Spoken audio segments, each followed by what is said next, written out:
Hello friend, मैं वरुण सिंह आप लोगों का स्वागत करता हूं डाउट डिस्ट्रॉय क्लासेस में। फ्रेंड्स, आज से हम लोग कॉन्स्टिट्यूशन की एक सीरीज स्टार्ट करने जा रहे हैं और इस सीरीज में मैं आप लोगों को कॉन्स्टिट्यूशन बहुत ही डीप तरीके से समझाऊंगा। अलग अलग लैंडमार्क जजमेंट देखेंगे सुप्रीम कोर्ट के।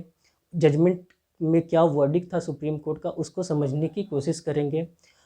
बहुत सारे अमेंडमेंट्स हम लोग पढ़ेंगे, उस अमेंडमेंट्स को लाने की आवश्यकता क्यों पड़ी थी पार्लियामेंट को। ये सारी चीज़ों को जब हम लोग एक साथ देखेंगे और कॉन्स्टिट्यूशन को भी साथ साथ पढ़ेंगे, साथ साथ क्या पॉलिटिकल सिनेरियो था उस समय जब अमेंडमेंट्स आ रहे थे, जब सुप्रीम कोर्ट का ऐसा वर्डिक्ट आ रहा था, तो उन सिनेरियो को भी हम लोग समझते हुए कॉन्स्टिट्यूशन को पढ़ेंगे। तो अगर हम लोग कॉन्स्टिट्यूशन को इस तरीके से पढ़ें तो कॉन्स्टिट्यूशन की अंडरस्टैंडिंग बहुत ही अच्छी बनेगी आप लोगों की। तो फ्रेंड्स, मैं आज सोच रहा था कि आप लोगों के सामने एक केस लेके आऊँ, पहला केस लेके आऊँ। ठीक है, अपने चैनल पे आप लोगों के लिए अपने चैनल का पहला केस लेके आऊँ, जो कि था बेरूबारी यूनियन 1960 का केस। मैं सोच रहा था कि उस केस को आप लोगों को समझाने की कोशिश करता हूँ कि आखिर वो केस क्या था। लेकिन फ्रेंड, उस केस को समझने से पहले हम लोगों को एक बेसिक अंडरस्टैंडिंग होनी चाहिए आर्टिकल 1 से लेके 4 तक की। तो मैं सोच रहा हूँ कि सबसे पहले इन आर्टिकल को आप लोगों को डील कर दूँ, उसके बाद हम लोग आएंगे बेरूबारी यूनियन 1960 के केस को समझने की कोशिश करेंगे। तो सबसे पहले हम लोगों को पढ़ना है आर्टिकल 1 to 4, 1 से लेके 4 तक के आर्टिकल को हम लोगों को समझना है। अब देखिए फ्रेंड, ये 1 से लेके जो 4 तक का आर्टिकल है ना, वो पार्ट 1 में लाई करता है। पार्ट 1 में किस हेडिंग के तहत लाई करता है? यूनियन एंड इट्स टेरिटरी के अंदर। ठीक है, एक हेडिंग है यूनियन एंड इट्स टेरिटरी, जो कि है पार्ट 1 में, और इसके अंदर हमको मिलता है 1 से लेके 4 तक का आर्टिकल। ठीक है, अब देखिए एक एक आर्टिकल को हम लोग समझने का कोशिश करते हैं। एक एक आर्टिकल को हम लोग समझेंगे। सबसे पहले हम लोग जो आर्टिकल समझेंगे वो है आर्टिकल 1। आर्टिकल 1, आर्टिकल 1 क्या बोलता है? आर्टिकल 1 बोलता है India that is Bharat India that is Bharat shall be the union of the states. ठीक है, India that is Bharat shall be the union of state. यहाँ यूनियन पे ध्यान दीजिएगा। ठीक है, सबसे पहले देखिए यहाँ क्या देखने को मिल रहा है कि एक ही कंट्री का नाम दो तरीके से लिखा गया, इंडिया और भारत। अब ऐसा क्यों हुआ कि एक ही कंट्री का नाम हमको दो तरीके से लिखना पड़ा? इंडिया भी लिखना पड़ा और भारत भी लिखना पड़ा। India that is Bharat, India जो कि भारत है, हमको ऐसा शब्द लिखने की ज़रूरत क्यों आन पड़ी? देखिए, जो हमारी कंस्टिट्यूएंट असेंबली थी उसमें एक बार डिबेट छिड़ गया कि भारत का नाम मॉडर्न होना चाहिए या ट्रेडिशनल होना चाहिए। तो कुछ लोगों का मानना था कि इंडिया का नाम, कुछ लोगों का मानना था कि जो हमारी कंट्री का नाम है वो ट्रेडिशनल होना चाहिए, जो कि भारत है, ट्रेडिशनल नेम। कुछ लोगों का मानना था कि हमारे कंट्री का नाम होना चाहिए इंडिया, जो कि एक मॉडर्न नेम था।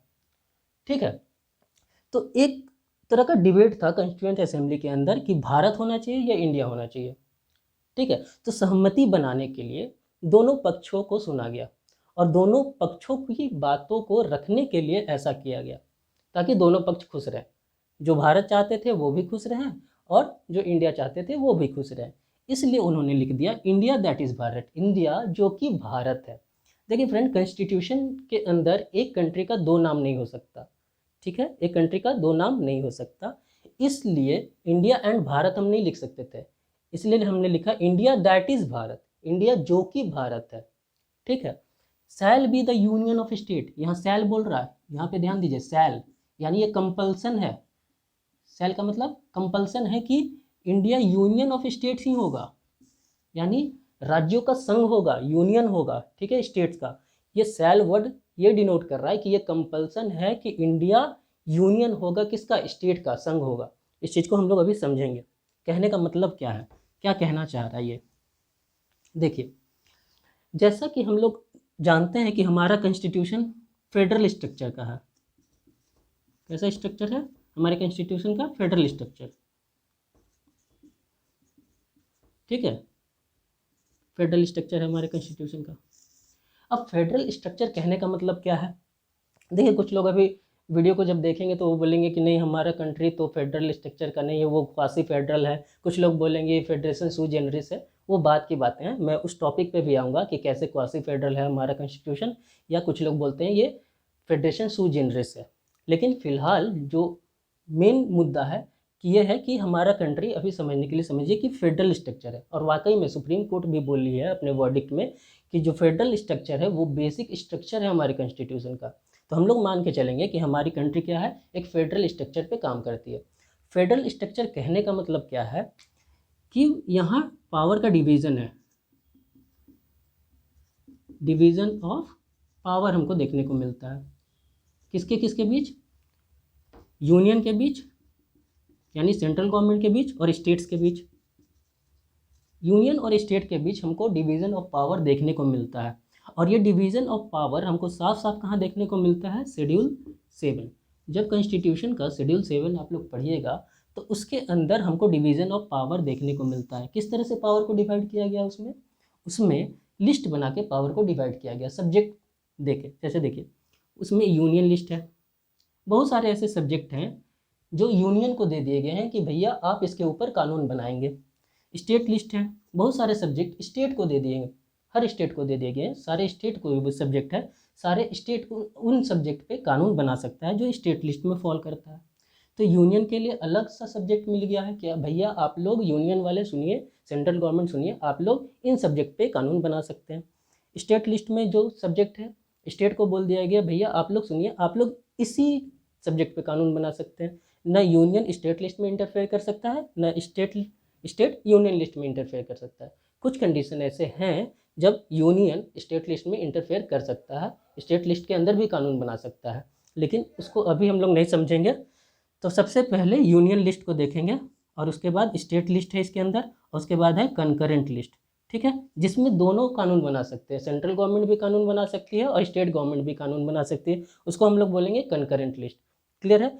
तो शेड्यूल 7 जब आप पढ़िएगा कॉन्स्टिट्यूशन का, तो शेड्यूल 7 के अंदर आपको डिवीज़न ऑफ पावर देखने को मिलेगा, यानी यूनियन के पास अपना पावर है और स्टेट के पास अपना पावर है, और दोनों यूनियन और स्टेट फेडरल स्ट्रक्चर में पावर कहाँ से डिराइव करती है? कॉन्स्टिट्यूशन से। दोनों को पावर कहाँ से मिल रहा है? कॉन्स्टिट्यूशन से। ठीक है, तो फेडरल स्ट्रक्चर ऐसा स्ट्रक्चर होता है जहाँ डुअल गवर्नमेंट होती है। डुअल गवर्नमेंट के पास अपना खुद का पावर होता है जो कि उनको कहाँ से मिलता है? कॉन्स्टिट्यूशन से मिलता है। ठीक उसी तरह जब आप हमारे कंट्री को देखिएगा तो हमारे कंट्री में भी यूनियन लेवल पे गवर्नमेंट है, ठीक है, यूनियन गवर्नमेंट और स्टेट गवर्नमेंट है, और दोनों अपने अपने जगह पे पावरफुल है। पावर का डिवीजन है शेड्यूल 7 में। तो पावर का जब डिवीजन हमको देखने को मिल रहा है यूनियन में भी और स्टेट के अंदर भी पावर को अच्छी तरह से डिवाइड कर दिया गया है, दैट मीन्स हम लोग का जो स्ट्रक्चर है कॉन्स्टिट्यूशन का वो कैसा है? Federal structure. हम लोग की जो पॉलिटी है वो कैसी पॉलिटी है? फेडरल पॉलिटी है।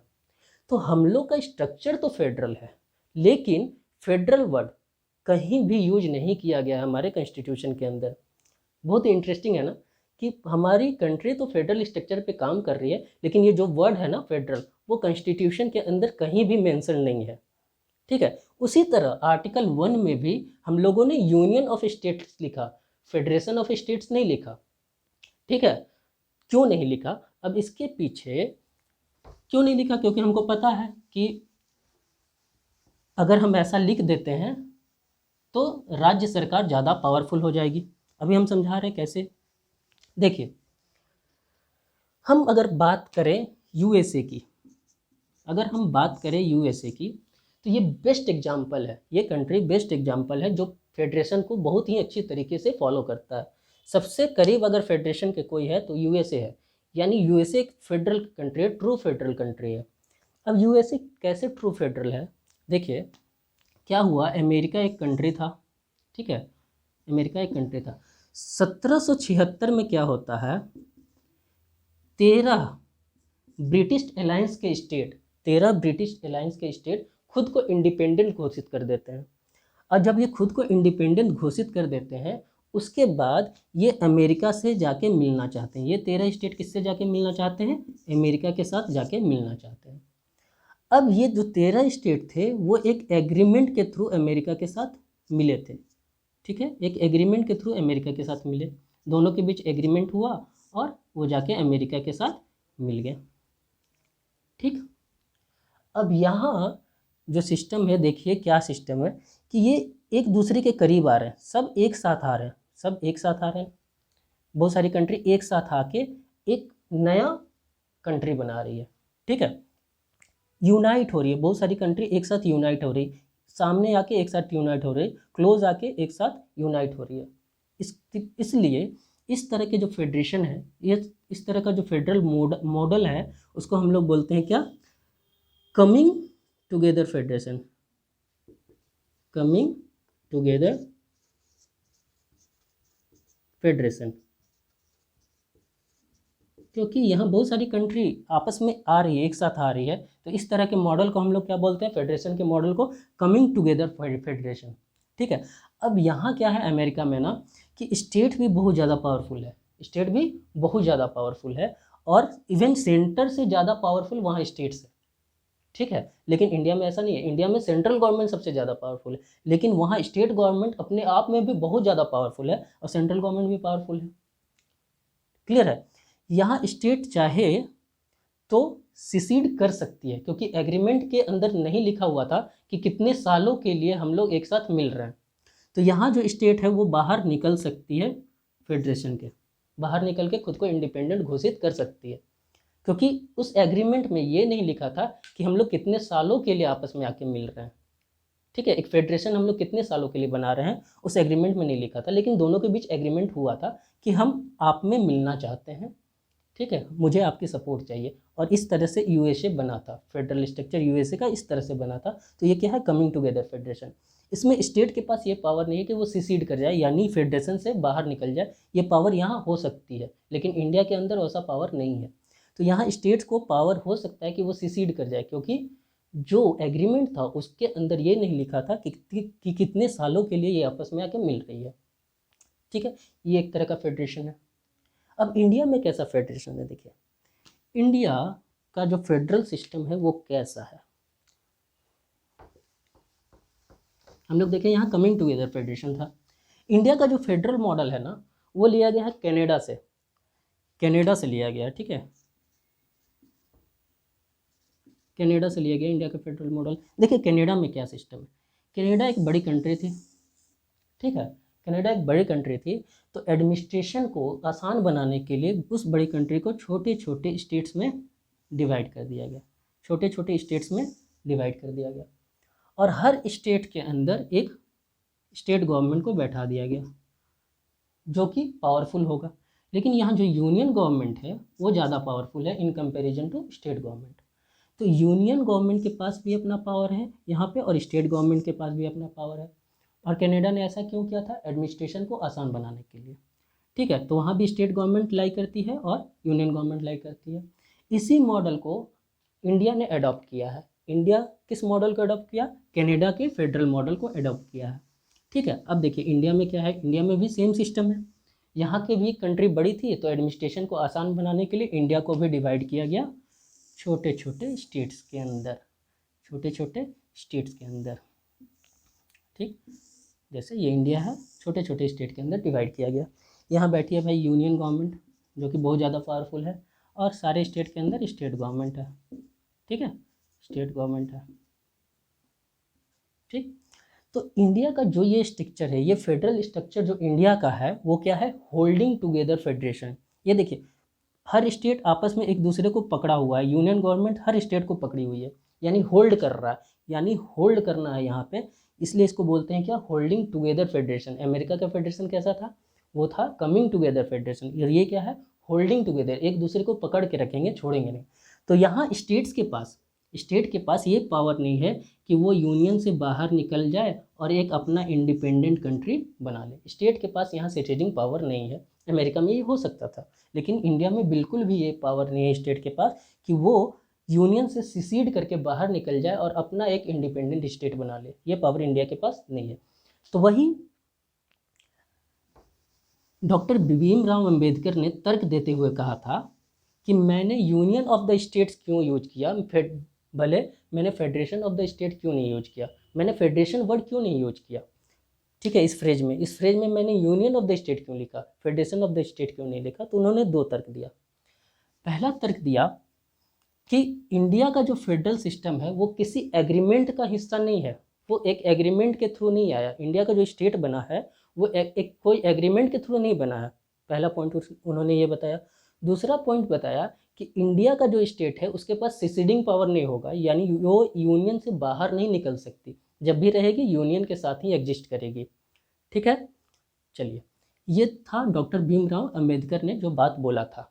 अब देखिए यहाँ सेल का महत्व है कि India shall be the union of state, यानी स्टेट को यूनियन के अंदर ही रहना है, यूनियन से बाहर नहीं जा सकता, इसलिए यहाँ सेल का वर्ड यूज हुआ है। ठीक है, ये था आर्टिकल नंबर 1। ये पूरा कंसेप्ट था क्या चीज का, आर्टिकल नंबर 1 का। ठीक है, अब देखिए एक अलग और कंसेप्ट को हम लोग देखते हैं। जैसे हम बात करते हैं union of India, union of India, ठीक है, और एक बात करते हैं टेरिटरी, टेरिटरी ऑफ इंडिया। दोनों में डिफरेंस क्या है, टेरिटरी ऑफ इंडिया किसको बोलेंगे और यूनियन ऑफ इंडिया किसको बोलेंगे। देखिए, जब भी हम केवल स्टेट्स का बात करते हैं,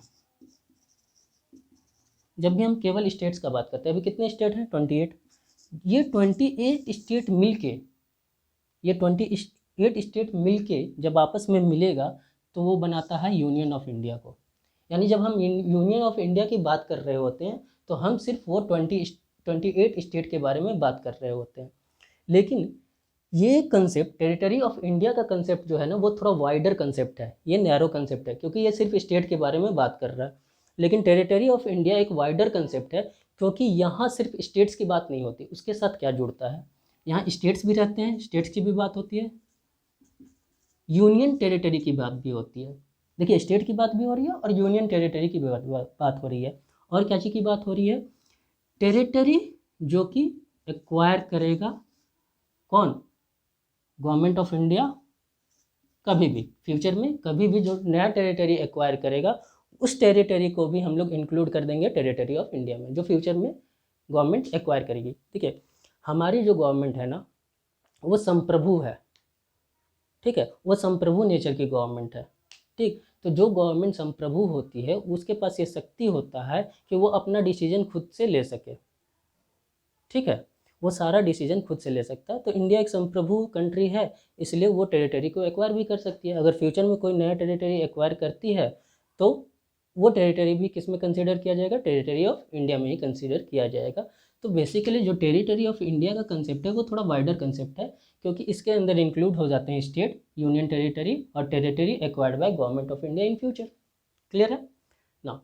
तो यूनियन ऑफ इंडिया और टेरिटरी ऑफ इंडिया का कंसेप्ट यह था। ठीक है,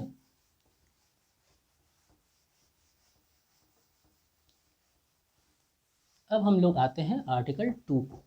आर्टिकल 2 को समझते हैं। आर्टिकल 2 क्या है, आर्टिकल 2, देखिए आर्टिकल 2 दो पॉइंट्स को डिस्कस करता है। आर्टिकल 2 दो पॉइंट्स को डिस्कस करता है। जो पहला पॉइंट है वो बोलता है India can admit into a new state in the union of India. ठीक है, India can admit new state in the union of India, यानी एक नए स्टेट को यूनियन ऑफ इंडिया में एडमिट करने का बात करता है। ठीक है, वहीं इसका जो दूसरा प्रोविज़न है वो क्या बोलता है, India can establish a new state, India एक नया स्टेट इस्टेब्लिश कर सकता है। तो पहला पॉइंट क्या बोल रहा है, India can admit a new state to the union of India.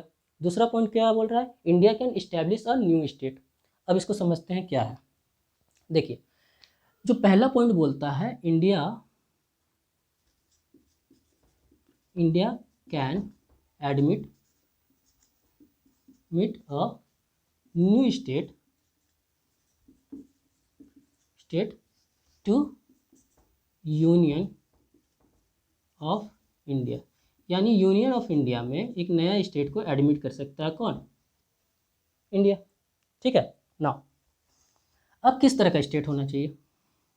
देखिए, ऐसा स्टेट जो पहले से क्या है, एग्जिस्ट कर रहा है, जो पहले से एक एग्जिस्टेंस में है। कोई स्टेट है जो पहले से एग्जिस्ट कर रहा है और उस स्टेट को अगर एडमिट करना है यूनियन ऑफ इंडिया में तो इंडिया काम कर सकता है वो।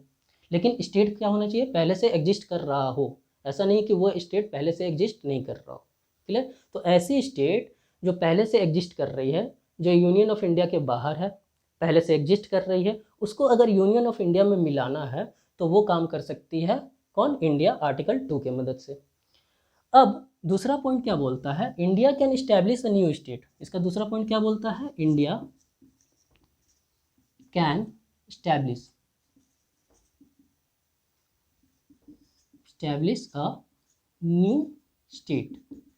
दूसरा पॉइंट बोल रहा है इंडिया स्टैब्लिश कर सकता है, एक नए स्टेट को बना सकता है, स्टैब्लिश कर सकता है, ठीक है, उसको पूर्णता दे सकता है, ठीक है। India can establish a new state. Establish कहने का मतलब क्या है कि एक कोई लैंड मास है जो कि स्टेट की तरह इस्टेब्लिश अभी नहीं है, स्टेट की तरह इस्टेब्लिश्ड नहीं है, तो उस लैंड मास को, उस भूभाग को स्टेट का दर्जा, स्टेट की तरह इस्टेब्लिश कर सकता है कौन? एक नए स्टेट की तरह इस्टेब्लिश कर सकता है कौन? इंडिया। किस आर्टिकल की मदद से? आर्टिकल 2 के मदद से एक नए स्टेट की तरह इस्टेब्लिश कर सकता है। कोई भी ऐसा जगह जो पहले से स्टेट की कैटेगरी में फॉल नहीं करता है, उसको इंडिया क्या कर सकता है? स्टेट की तरह, एक नए स्टेट की तरह इस्टेब्लिश कर सकता है। ये बोलता है कौन? आर्टिकल 2। तो आर्टिकल 2 का कंसेप्ट क्लियर होगा, ठीक है। देखिए, आर्टिकल 2 में क्या चीज़ की बात हो रही है? एडमिट करने की बात हो रही है, इस्टेब्लिश करने की बात हो रही है। लेकिन आर्टिकल 2 कहीं ये बात नहीं बोल रहा है कि इंडिया चाहे तो अपना कोई भूभाग, अपनी कोई कोई टेरिटरी, अपनी कोई भी टेरिटरी दूसरे कंट्री को दे सकती है। यानी इंडिया के पास ये पावर आर्टिकल 2 से नहीं मिल रहा है। आर्टिकल 2 कहीं भी नहीं बोल रहा है कि इंडिया चाहे तो अपनी संप्रभुता का यूज करते हुए कोई भी भूभाग दूसरे कंट्री को दे दे, ये नहीं बोल रहा आर्टिकल 2 है। हम ये अभी क्यों बोल रहे हैं? क्योंकि जब हम लोग बेरूबारी यूनियन का केस पढ़ेंगे ना, तो उस समय ये चीज़ इंपॉर्टेंट हो जाएगा। तो इंडिया के पास ये पावर नहीं है आर्टिकल 2 के हिसाब से, ठीक है। आर्टिकल 2 सिर्फ एडमिट करने का बात कर रहा है और न्यू स्टेट बनाने का बात कर रहा है, ठीक। अब हम लोग आते हैं आर्टिकल 3 में। आर्टिकल 3 में ना 5 पॉइंट्स हैं, 5 पॉइंट्स को ध्यान में रखिएगा। आते हैं आर्टिकल 3 में, बहुत इंपॉर्टेंट है आर्टिकल 3। आर्टिकल 3, देखिए आर्टिकल 3 का जो पहला पॉइंट है वो बोलता है कि एक बड़ी स्टेट को हम लोग 2 पार्ट में डिवाइड कर सकते हैं, कोई भी रेशियो में डिवाइड करके एक नया स्टेट बना सकते हैं। इसको समझिए, सपोज कोई स्टेट है, ठीक है, इसको हम यहाँ से डिवाइड कर दिए और इसको 2 स्टेट बना दिए, स्टेट 1 और स्टेट 2। तो ऐसा कर सकती है कौन? पार्लियामेंट। पार्लियामेंट के पास ये पावर है, किस आर्टिकल के थ्रू? आर्टिकल 3 के थ्रू। यानी एक स्टेट को 2 भाग में डिवाइड करके एक नया स्टेट क्रिएट कर देना, जैसे बिहार को डिवाइड करके झारखंड बना था, ठीक। तो उसी तरह पार्लियामेंट के पास ये आर्टिकल 3 से पावर आता है कि कोई भी स्टेट को वो 2 भाग में डिवाइड करके एक नया स्टेट बना दे, ठीक। और क्या पावर है आर्टिकल 1 के हिसाब से, पॉइंट 1 के हिसाब से, कि 2 स्टेट को आपस में मिला के एक नया स्टेट बना दे। ये स्टेट 1 था, ये स्टेट 2 था, एक नया स्टेट, दोनों को आपस में मिला दिया और एक बना दिया स्टेट 3, एक नया स्टेट बना दे। ऐसा भी कर सकती है पार्लियामेंट, किसके हिसाब से? आर्टिकल 3 की मदद से। पावर कहाँ से जनरेट होगा? आर्टिकल 3 से। पार्लियामेंट के पास ये पावर है। नाउ और क्या कर सकती है? और क्या कर सकती है कि एक स्टेट है और एक कोई टेरिटरी है, दोनों को आपस में मिला दी और एक नया स्टेट बना दी, स्टेट 3। ये स्टेट 1 था, ये एक टेरिटरी था, ठीक है, मान लीजिए यूटी था, तो यूटी और स्टेट 1 को मिला के एक नया स्टेट बना दी, स्टेट 3। तो ऐसा भी कर सकती है पार्लियामेंट, ठीक है। किसकी मदद से? आर्टिकल 3 क्लॉज 1 की मदद से। अब देखिए, आर्टिकल 3 क्लॉज 1 में ये था। अब आर्टिकल 3 क्लॉज 2 में क्या है? 3 क्लॉज 2 में है कि पार्लियामेंट चाहे तो किसी भी स्टेट का एरिया को इंक्रीज कर सकती है, किसी भी स्टेट का एरिया को इंक्रीज कर सकती है। सपोज ये बिहार है, ठीक, इससे सटा हुआ है झारखंड, ठीक। अब पार्लियामेंट अगर चाहे तो वो बिहार के एरिया को बढ़ा सकती है, बिहार के एरिया को बढ़ा के ऐसा कर दी और झारखंड का एरिया को छोटा करके ऐसा कर दी। तो ये कर सकती है पार्लियामेंट, किस आर्टिकल के थ्रू?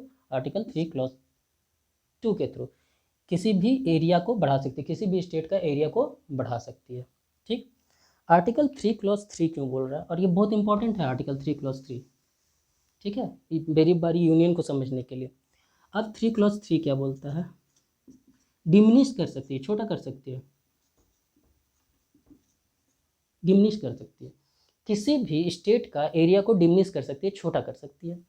जैसे ये बिहार था, इसको छोटा करके ऐसा कर दिया। ठीक है, तो ये भी पावर किसके पास है, पार्लियामेंट के पास है। किस आर्टिकल के थ्रू, आर्टिकल 3 क्लॉज 3 के थ्रू। अब देखिए, जब बिहार ऐसा था उसको ऐसा छोटा कर दिया पार्लियामेंट ने, ठीक, गवर्नमेंट ने। अब ये जो पार्ट बचा हुआ है, ये जो पार्ट बचा हुआ है, ठीक है, अब क्या सरकार किसी भी राज्य को छोटा करके जो बचा हुआ पार्ट है दूसरे कंट्री को दे सकता है क्या? क्या ऐसा कर सकता है आर्टिकल 3 क्लॉज 3 की मदद से? यही सवाल उठा था बेरूबारी यूनियन के केस में। क्या आर्टिकल 3 क्लॉज 3 जो बोलता है कि किसी स्टेट का एरिया को हम छोटा कर सकते हैं, इसका मतलब ये है कि जो बचा हुआ भूभाग है वो हम किसी अदर कंट्री को दे दें छोटा करके? क्या ये पावर है आर्टिकल 3 क्लॉज 3 की मदद से? ठीक है, ये सवाल उठेगा जब हम आपको बेरूबारी यूनियन का केस समझाएंगे। ठीक है, चलिए फिलहाल के लिए इतना समझ के रखिए, क्या ऐसा कर सकते हैं, ये दिमाग में रखिए ये सवाल, क्योंकि वहाँ बहुत यूज होने वाला है बेरूबारी यूनियन में। ठीक है, तो डिमिनिश कर सकते हैं। ठीक, 3 क्लॉज 4 क्या बोलता है कि किसी भी स्टेट का एरिया, किसी भी स्टेट का बाउंड्री को हम अल्टर कर सकते हैं, टेढ़ा मेढ़ा कर सकते हैं, अल्टर कर सकते हैं, अल्टरेशन कर सकते हैं। सपोज कीजिए ये बिहार का बाउंड्री है, ठीक है, और ये झारखंड का बाउंड्री है। ठीक, तो बिहार का बाउंड्री ऐसा है, झारखंड का बाउंड्री ऐसा है, तो गवर्नमेंट चाहे तो बिहार का बाउंड्री को ऐसा कर सकती है, पहले ऐसा था अब ऐसा कर सकती है, झारखंड का बाउंड्री को ऐसा कर सकती है, तो ऐसा कर सकती है, बाउंड्री को अल्टर कर सकती है। कौन अल्टर करेगी बाउंड्री को? एरिया को इंक्रीज नहीं करेगी, सिर्फ बाउंड्री को अल्टर करेगी, एरिया वही रहेगा। ठीक है, एरिया को इंक्रीज करना है तो आर्टिकल 3 क्लॉज 2 है उसके लिए, लेकिन 3 क्लॉज 4 क्या बोलता है, सिर्फ बाउंड्री को अल्टर कर सकती है, बाउंड्री को चेंज कर सकती है, एरिया बढ़ा या घटा नहीं सकती 3 क्लॉज 4 की मदद से। जब एरिया बढ़ाना या घटाना हो तो उसके लिए जाना पड़ेगा 3 क्लॉज 2 और 3 क्लॉज 3 के पास। ठीक है, तो 3 क्लॉज 4 क्या बोलता है, अल्टर कर सकती है एरिया को। ठीक, अब 3 क्लॉज 5 क्या बोलता है, 3 क्लॉज 5 बोलता है कि कोई भी स्टेट का नाम बदल सकती है, can change the name of the state, can change the name of the state. ठीक है, अगर पार्लियामेंट चाहे तो किसी भी स्टेट का नाम को चेंज कर सकती है। तो ये सारे पावर्स किस आर्टिकल के अंदर है, आर्टिकल 3 के अंदर। आर्टिकल 3 ही पार्लियामेंट को ये पावर देता है कि आप ये सारे काम कर सकते हैं। अब जब हमको ये सारे काम करने होंगे तो प्रोसेस किस तरह से स्टार्ट होता है। सपोज कीजिए कि हमको किसी स्टेट का नाम चेंज करना है। ठीक है, किसी स्टेट का नाम चेंज करना है, जैसे इलाहाबाद का नाम चेंज करके हमको प्रयागराज करना है। ठीक है, सेंट्रल गवर्नमेंट सोची कि चलो इलाहाबाद का नाम चेंज करके हम इलाहाबाद का नाम क्या रख देते हैं, प्रयागराज कर देते हैं। चाहे स्टेट गवर्नमेंट सोची। ठीक है, अब देखिए प्रोसेस कहाँ से स्टार्ट होता है, समझिए। सबसे पहले एक बिल बनता है। ठीक है, जो भी हमको काम करना है आर्टिकल 3 की मदद से, उस काम को करने के लिए सबसे पहले एक बिल बनता है। वो बिल पार्लियामेंट में पेश होने से पहले उस बिल को प्रायर रिकमेंडेशन चाहिए, किसका, प्रेसिडेंट साहब का। प्रेसिडेंट साहब का प्रायर रिकमेंडेशन चाहिए जब भी हमको ऐसा बिल को इंट्रोड्यूस करना है जो आर्टिकल 3 के अकॉर्डिंग हो। ठीक है, आर्टिकल 3 का यूज करते हुए हम बिल बनाए हैं, एक बिल बनाए हैं, तो उस बिल को पार्लियामेंट में इंट्रोड्यूस करने से पहले प्रायर रिकमेंडेशन चाहिए प्रेसिडेंट का। और प्रेसिडेंट साहब रिकमेंडेशन देने से पहले क्या काम करेंगे, उस बिल को उस स्टेट के पास भेजेंगे जो कि उस बिल के कारण प्रभावित होने वाला है। जैसे हमको यूपी के स्टेट में भेजना पड़ेगा। ठीक है, यूपी में भेजना पड़ेगा उस बिल को, क्योंकि इलाहाबाद कहाँ पड़ता है, यूपी में पड़ता है, उसका नाम चेंज करना प्रयागराज। तो यूपी वाले को हम लोग भेजेंगे वो बिल, प्रेसिडेंट साहब भेजेंगे वो बिल, और यूपी के जो गवर्नमेंट है, उस समय की गवर्नमेंट है, उनसे वो सलाह मांगेगी कि हम लोग ये करने जा रहे हैं, आप इसके ऊपर अपना सलाह दीजिए। ठीक है, आप अपना सलाह दीजिए और कोई टाइम पीरियड दे देंगे, हाँ इतने दिन के अंदर आपको सलाह देना है। अगर यूपी गवर्नमेंट उतने दिन तक के अंदर सलाह दे देती है तो हो सकता है प्रेसिडेंट साहब उनके सलाह को मान लें या प्रेसिडेंट साहब उनके सलाह को ना माने। प्रेसिडेंट साहब के ऊपर कोई कंपल्सन नहीं है, प्रेसिडेंट साहब बाउंडेड नहीं है कि उनकी सलाह को मानना है। जैसे बिहार को अलग करना था, बिहार झारखंड बदलना था, तो यहाँ अफेक्टेड राज्य कौन था? बिहार। तो बिहार राज्य से प्रेसिडेंट साहब ने रिकमेंडेशन मांगा होगा, उनसे पूछा होगा, उनसे सलाह मांगा होगा, उनसे पूछा होगा ऐसा करना सही है कि नहीं। अगर बिहार राज्य उस समय बोलता कि नहीं ऐसा नहीं करना चाहिए और प्रेसिडेंट साहब चाहते कि हमको ऐसा करना है, तो वो कर सकते थे। वो बाउंडेड नहीं है, इन सब चीज़ों से वो बाउंडेड नहीं है। क्लियर है? तो उसके बाद यूपी रिकमेंडेशन देगा, यूपी अपना सलाह देगा। अब प्रेसिडेंट साहब के पास ये बाउंडेशन नहीं है, वो बाउंडेड नहीं है कि उनकी सलाह को माने या ना माने। अगर प्रेसिडेंट साहब को लगता है मान लेना चाहिए तो मान लेंगे, अगर लगता है नहीं मानना चाहिए तो प्रोसेस आगे बढ़ेगा। तो प्रोसेस आगे बढ़ेगा, फिर बिल पेश होगा कहाँ? पार्लियामेंट के अंदर। अब पार्लियामेंट के अंदर जब बिल पास होगा तो लोकसभा में यह हो सकता है या तो राज्यसभा में भी हो सकता है, कहीं भी हो जाए भाई, या तो लोकसभा में या राज्यसभा में। बिल पेश होने के बाद लोकसभा और राज्यसभा दोनों सदन में वोटिंग होगी और वोटिंग होने के बाद ये चले जाएगी प्रेसिडेंट साहब के पास। प्रेसिडेंट साहब जैसे बिल पे सिग्नेचर करेंगे वो एक्ट बन जाएगा, बस नाम चेंज हो जाएगा। ठीक है, तो इस तरह से काम होता है आर्टिकल 3 के मदद से। ठीक, अब आर्टिकल 4 क्या बोलता है? आर्टिकल 3 समझ में आया, अब आर्टिकल 4 क्या बोलता है? आर्टिकल 4 बोलता है कि जो भी काम आर्टिकल 2 और आर्टिकल 3 के अंदर हो रहा है, जो भी प्रोसेस, जो भी काम आर्टिकल 2 और आर्टिकल 3 के अंदर हो रहा है, उस प्रोसेस को हम लोग कॉन्स्टिट्यूशन अमेंडमेंट नहीं मानेंगे, कॉन्स्टिट्यूशनल अमेंडमेंट नहीं मानेंगे। जो भी काम हम आर्टिकल 2 और 3 के अंतर्गत कर रहे हैं उसको हम लोग कॉन्स्टिट्यूशनल अमेंडमेंट नहीं समझेंगे, वो काम आर्टिकल 368 के अंदर नहीं होगा। आर्टिकल 368 क्या है? Power and procedure to amend the constitution, यानी आर्टिकल 368 से ही पार्लियामेंट को वो ये पावर मिलता है कि वो कॉन्स्टिट्यूशन को अमेंड कर सके। ठीक है, लेकिन जब आर्टिकल 2 और 3 का यूज़ करेंगे हम, ठीक है, तब भी कॉन्स्टिट्यूशन अमेंड हो रहा है, लेकिन हम ये नहीं बोल सकते कि वो कॉन्स्टिट्यूशनल अमेंडमेंट है। क्लियर? देखिए जैसे समझिए, जैसे ये बिहार था,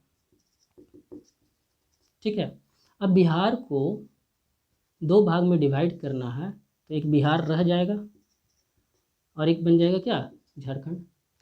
और शेड्यूल 1 में सारे स्टेट्स का नाम लिखा हुआ है, तो यहाँ बिहार का भी नाम लिखा हुआ होगा, पर एक नया स्टेट बना जो कि है झारखंड, तो अब झारखंड का नाम भी लिखा जाना चाहिए, तो यहाँ झारखंड का नाम लिखा गया। तो जैसे ही यहाँ झारखंड का नाम लिखे हम लोग, तो कॉन्स्टिट्यूशन तो अमेंड हो गया, कॉन्स्टिट्यूशन तो अमेंड हो गया। ठीक, लेकिन इस चीज़ को, इस अमेंडमेंट को हम लोग अमेंडमेंट नहीं मानेंगे अंडर आर्टिकल 368। 368 के अंदर हम इस चीज़ को अमेंडमेंट नहीं मानेंगे। अमेंड हुआ है कॉन्स्टिट्यूशन, लेकिन अंडर आर्टिकल 368 हम इसको अमेंडमेंट नहीं मानेंगे। उसी तरह आर्टिकल 2 और 3 के अनुसार जो भी काम होता है हम उसको अमेंडमेंट नहीं मानेंगे। अब देखिए यहाँ शेड्यूल 1 अमेंड हो रहा है जब हम झारखंड लिख रहे हैं, और एक शेड्यूल अमेंड होता है शेड्यूल 4 जब भी कोई नया स्टेट बनता है। शेड्यूल 4 में क्या है? रिप्रेजेंटेशन, हर स्टेट का क्या रिप्रेजेंटेशन होगा राज्यसभा में, वो रिप्रेजेंटेशन का बात करता है कौन? शेड्यूल 4। तो वहाँ भी चेंजेज आ जाएंगे। तो उन सारे चेंजेज को हम लोग कॉन्स्टिट्यूशनल अमेंडमेंट नहीं मानेंगे, वो सिंपल प्रोसेस से पास हो जाएगा। ठीक है, सिंपल मेजोरिटी से पार्लियामेंट के अंदर पास होगा, और उस प्रोसेस को हम लोग अमेंडमेंट नहीं मानेंगे अंडर आर्टिकल 2 और 3। यही बोलता है कौन? आर्टिकल 4। ठीक है, तो ये सारा कंसेप्ट था आर्टिकल 1 से लेके 4 तक का। अब जब ये सारा कंसेप्ट आप लोग को समझ में आ गया आर्टिकल 1 से 4 तक का, तो हम लोग अगली क्लास में बेरूबारी यूनियन के केस को डिस्कस करेंगे, और आप लोग को बहुत मज़ा आएगा जब बेरूबारी यूनियन के केस को आप लोग पढ़िएगा। तो तब तक के लिए नमस्कार, bye bye, best of luck.